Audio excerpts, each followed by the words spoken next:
السلام عليكم ورحمة الله وبركاته. ازيكم حبايبي؟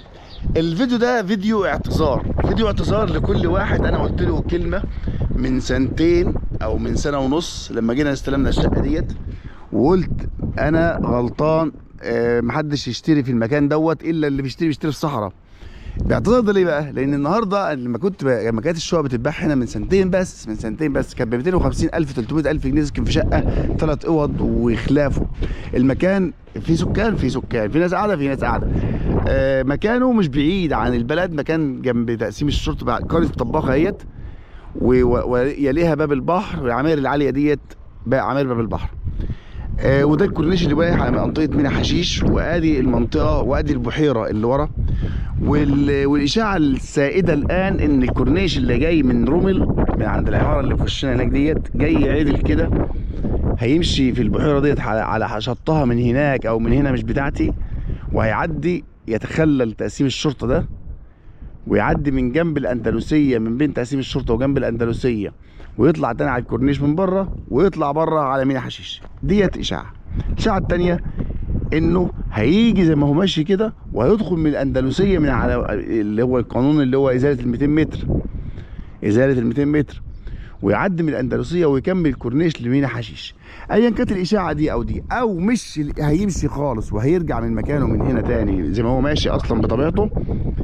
النهارده انا بتكلم في شقه لحد على قد حاله، عايز يكون صيف شتاء ومش فارق معاه انه يمشي شويه من هنا على الروم عشان المواصلات. قال لي هنا في المكان ده 450,000 جنيه اقل شقه، 450,000 جنيه اقل شقه، والمكان زي ما انتم شايفينه مخلص خدمات او واقف خدمات، بس في بنايه شغاله في العماره اللي هناك دي، يعني العماره الصفراء ديت العماره اللي بعدها في مباني شغاله. اذا انت بتتكلم اصلا في بتتكلم في اهو هنا في عماره شغاله خشب اهوت ونجارين وشغالين زي الفل، ودي فيلا ساكنه. انت بتتكلم في فرق سعر مش يعني الضعف وازيد من الضعف طبعا، لان انا كنت بتكلم في 250 300 في اكبر شقه 3 اوض واربع اوض وطين مساحه كبيره جدا. النهارده بتكلم في اقل شقه اللي هي 60 متر بسعر مضاعف، يعني السعر زاد معايا اكتر من النص. الشقه دي استلمناها من سنتين بتاعت عم عصام، وكنت انا خدت الباب ركبته، الباب ده انا ركبته ب 4000 جنيه. لما ركبته جينا نصنعه الاسبوع اللي فات عامل 9000 جنيه بس الخامه الله اكبر عليها. فخلينا نكمل في بعد شويه بقى. طيب ماشي حلو. عندنا كده انا بقى اسم المسافه شوف المكان اهوت. بس رجع عشان في تليفون مهم مستنيه، عم رضا بيرن عليا. البحر الكبير باين اهوت من الدور الاول. ثواني كده. السلام عليكم. الو. ايوه الحمد لله والله يا فندم. قال لي هو ايه الرقم ده؟ هو كلمت لسه مكلمه حالا اهو، انا مكلمه الظهر قال لي نص ساعه، وكلمته تاني دلوقتي حالا. لا كلمني امبارح الساعه بعد انت كلمتني بساعه كده، الساعه 10 11، وكلمته انا من على ميعاده النهارده الساعه 12 قال لي كمان نص ساعه، وكلمته كمان ساعه قال لي كمان شويه، كلمته دلوقتي حالا قال لي كمان نص ساعه قابلني على هناك. الو. الو. طيب انا شويه الدنيا هكلمك بعد شويه 10 دقايق. السلام عليكم. معلش يا جماعه انا اسف على المكالمه ديت بس ما ينفعش ما اردش. دي البحيره، وديت قريه سورتلاج، ودي سنه مطروح، ولا مش سنه مطروح، دي اصاله، وجنبها سنه مطروح، ودي منطقه باب البحر، العماير العاليه دي باب البحر، ودي تقسيم الشرطه، ودي الاندلسيه.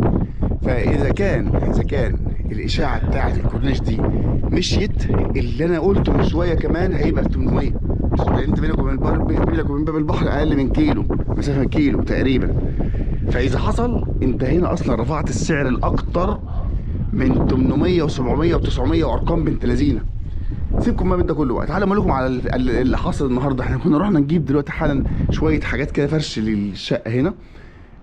كرسي ب 2500 جنيه، كرسي انتريه، كنبه سرير ب 8000 ل 10000 جنيه، بس طبعا انا بختار خامات معينه وبختار نوع معين من الخشب، يعني خشبه نمبوصه، سفنج ضغط 30 ل 40، قماش جلد اللي هو القطيف المقلوب او كذا او كذا، المعالج او كذا. يعني انا بختار مواصفات معينه في الحاجه، فلقيت الاسعار بالرقم اللي انت قلته ده. طبعا احنا لفينا في السوق في كنبه ب 2000 جنيه بس. طبعا كل الكلام ده شغل شعبي، شغل الباب ده يوم ما جه الصناعي اللي بره اصغر كان نفس القيمه، كان ناقص 500 جنيه، صنعناه اغلى من الباب اللي بره بعدها بسنه، اغلى منه بس مش فاكر الرقم كام، السعر كام. الاسعار رايحه في خبر كان، وكل حاجه رايحه في خبر كان.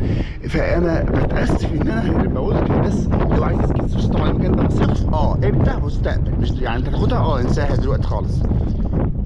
ولو انت بتاخد رايي، هي طبعا المكان اللي كنت قايل مسميه مربع الماء، لما قلت محدش ياخد فيه الا لما تتاكد من الورق وتتاكد من الحاجات اللي هي الاساسيه بتاعتك. انا والله بنصحكم النصيحه لله. انا لا ليا في الطور ولا في الطحين ولا ليا في ده ولا ليا في اللي هناك، ولا عندي شغل للبيع والشراء برضه من باب العلم بالشيء. يعني انا ما عنديش شغل للبيع والشراء، ولكن انت بتسالني وانا بنصحك لله. انا شايف ان ديت والله وده وجهه نظري، واكاد اكون مصيب واكاد اكون مخطئ، لكن انا الفكره كلها ان انا ما احبش واحد يجي يدفع 500 600 الف جنيه في مكان زي ده هيشتغل بعد سنين، والله اعلم، والله اعلم على كف عفريت. لان ما فرضنا ان هيئه المجتمعات العمرانيه، الناس اللي هنا ما دفعتش اللي عليها، طبعا دي قطع كلها اصحاب ناس بتاعت ناس، الناس دي ما دفعتش. هيئه المجتمعات العمرانيه ما طلعتش تصريح للناس، منعت ان الكهرباء تدخل وتمشي وتكمل زي اللي عندنا ما هي موجوده كده مثلا. طبعا هنا الكهرباء ارضي، كابلات ارضيه، منعت ان الكهرباء تشتغل ارضي، منعت الميه الخدمات تشتغل. المكان اللي انت دفعت فيه 500 الف جنيه ممكن يقعد 10 20 30 سنه بنفس الوضع الى ما لا نهايه. يبقى انا كده خسرتك. عشان كده لما اجي اسال بقول لك اسال على ورقه مظبوط، اسال على حاجه موجوده، لو جيت تبيعها بكره تعرف تبيعها. النصيحه كده، الشمس طلعت اهي. فيا جماعه الخير، انا لما كانت الشقه هنا ب 250 الف جنيه و200 الف جنيه و300 الف جنيه الشقه، مساحه على مساحه 160 و140 و170 متر، بجد انا باخدها ب 250 الف جنيه. مش واخد شقه اصلا، انا ما واخدش حاجه ببلاش الا ربع. انتوا فاهمين انا بتكلم في ايه؟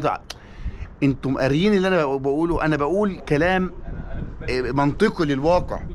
النهارده اللي هيشتري شقه او اللي هيبيع شقه، لو عايز تشطبها من لسان احد السباكين الثقه، حمامين في بيت مكلفين بضاعه 140 الف جنيه، بضاعه من المحل، ساحبين بضاعه بالصرف بالصواعد بالمطوب بالخزانات، ساحبين من محلات فلان من الناس 140 الف جنيه.